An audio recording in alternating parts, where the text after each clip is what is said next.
Para saudara dan saudari yang Tuhan cintai, selamat pagi dan selamat bertemu lagi dalam Renungan Harian edisi hari Senin tanggal 1 Juni 2020. Hari ini gereja merayakan Santa Peran Maria, Bunda Gereja. Mengawali renungan kita ini, marilah kita berdoa. Dalam nama Bapa dan Putra dan Roh Kudus. Amin. Allah Bapa yang Maha Kuasa, syukur dan limpah terima kasih kami haturkan kepadamu, karena Engkau telah memberikan kepada kami hari yang baru yang penuh dengan rahmat ini. Syukur dan limpah terima kasih kepadamu, karena Engkau telah menyertai kami dalam istirahat semalam, sehingga kami boleh bangun dengan sehat walafiat di hari yang baru ini.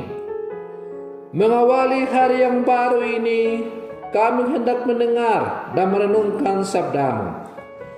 Utuslah Roh Kudus-Mu kepada kami, agar Ia membimbing, menerangi hati dan budi kami, agar kami dapat menangkap apa yang hendak Engkau sampaikan kepada kami.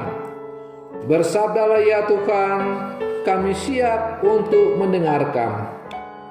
Terpujilah Engkau Bapa, Putra dan Roh Kudus, kini dan sepanjang segala masa. Amin. Para saudara dan saudari yang Tuhan cintai, sabda Tuhan yang hendak kita dengar dan merenungkan bersama diambil dari Injil Yohanes pasal 19 ayat 25 sampai 34. Tuhan sertamu. Inilah Injil Tuhan kita Yesus Kristus menurut Santo Yohanes. Waktu Yesus bergantung di salib, dan dekat salib Yesus berdiri ibunya dan saudara ibunya Maria istri Kleopas dan Maria Magdalena. Ketika Yesus melihat ibunya dan murid yang dikasihinya di sampingnya, berkatalah ia kepada ibunya, "Ibu, inilah anakmu." Kemudian katanya kepada murid-muridnya, "Inilah ibumu." Dan sejak saat itu, murid itu menerima dia di dalam rumahnya. Sesudah itu, karena Yesus tahu bahwa segala sesuatu telah selesai, berkatalah ia, supaya genaplah yang ada tertulis dalam kitab suci, "Aku haus." Di situ ada suatu bekas penuh anggur asam. Maka mereka mencucukkan bunga karang yang telah dicelupkan dalam anggur asam pada sebatang hisop, lalu mengunjukkannya ke mulut Yesus. Sesudah Yesus meminum anggur asam itu, berkatalah ia, "Sudah selesai." Lalu ia menundukkan kepalanya dan menyerahkan nyawanya. Karena hari itu hari persiapan, dan supaya pada hari Sabat mayat-mayat itu tidak tergantung pada kayu salib, sebab Sabat itu adalah hari yang besar. Maka datanglah orang-orang Yahudi kepada Pilatus dan meminta kepadanya supaya kaki orang-orang itu dipatahkan dan mayat-mayatnya diturunkan. Maka datanglah prajurit-prajurit lalu mematahkan kaki orang yang pertama dan kaki orang yang lain yang disalibkan bersama-sama dengan Yesus. Tetapi ketika mereka sampai kepada Yesus dan melihat bahwa ia telah mati, mereka tidak mematahkan kakinya. Tetapi seorang dari antara prajurit itu menikam lambungnya dengan tombak, dan segera mengalir keluar darah dan air. Demikianlah Injil Tuhan. Para saudara dan saudari yang Tuhan cintai, ibu siapakah yang tak akan pedih hatinya ketika melihat anak satu-satunya, anak sematang wayang, mati tak berdaya dengan cara yang kejam dan sadis. Bunda Maria menyaksikan dengan mata kepala sendiri perjalanan sengsara Yesus putra tunggalnya hingga meregang nyawanya di atas kayu salib. Bunda Maria juga sanggup membopong tubuh tak bernyawa sang putra kalau diturunkan dari atas palang penghinaan itu. Siapa sangka Ibu Maria begitu kuat menghadapi semuanya itu. Mengapa demikian? Karena Maria tahu rahasia penyelamatan Allah melalui putranya itu. Dan ia adalah seorang ibu yang selalu taat dan mengutamakan kehendak Allah dalam seluruh hidupnya.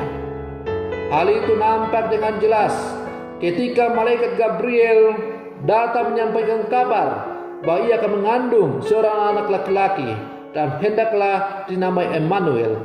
Ia berkata, "Aku ini hamba Tuhan, terjadilah padaku menurut kehendak-Mu." Dengan demikian, dalam seluruh perjalanan hidupnya bersama dengan Yesus, Bunda Maria selalu tunduk dan taat kepada kehendak Allah.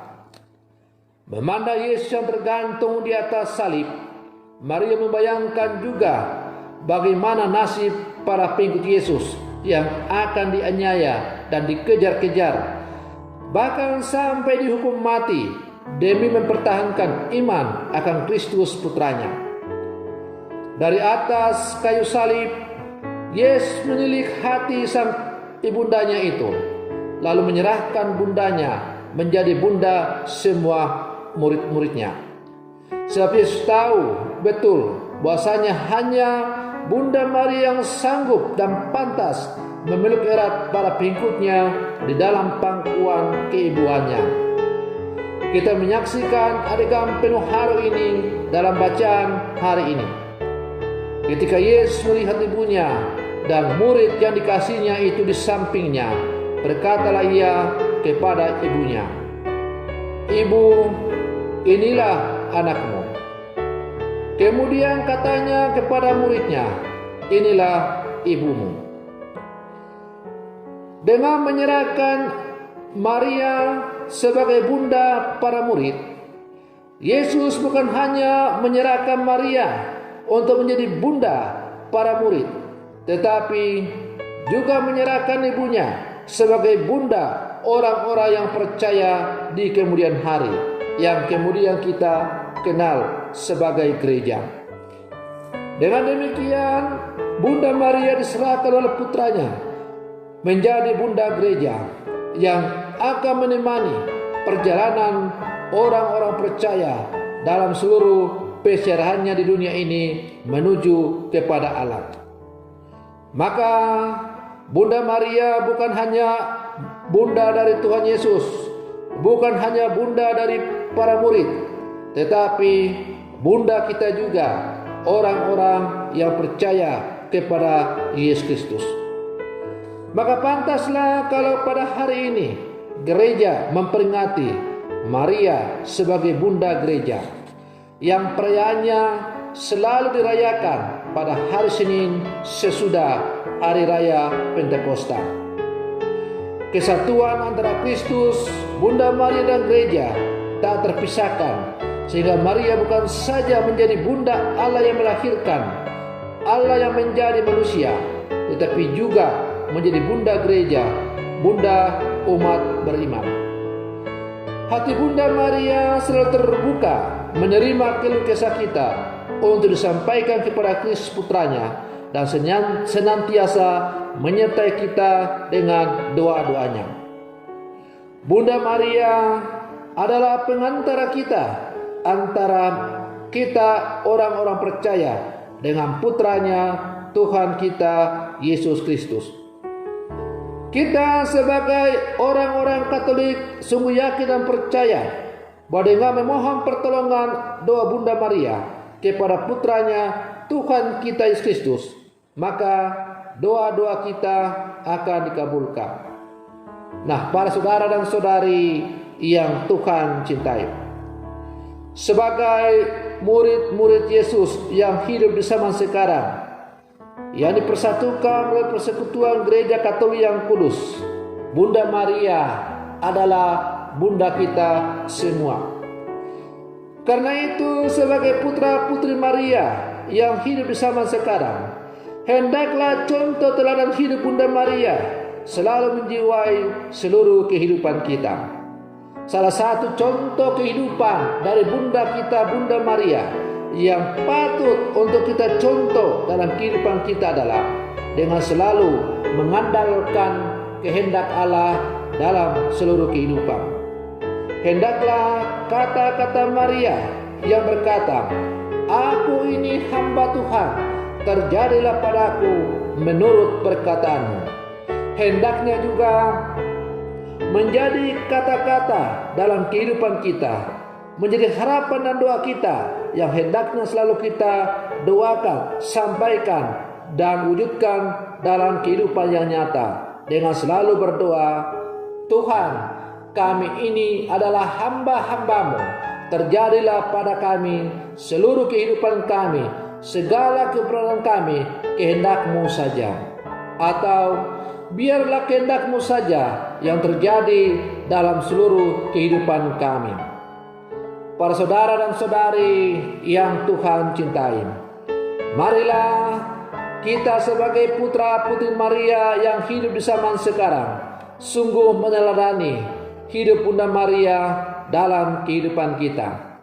Semoga pada saatnya nanti kita boleh berkumpul dan bertemu, bertatap muka langsung dengan Bunda Maria, Bunda kita, Bunda Gereja, Bunda orang beriman, dalam kehidupan berbahagia bersama dengan Allah dalam rumahnya yang kudus.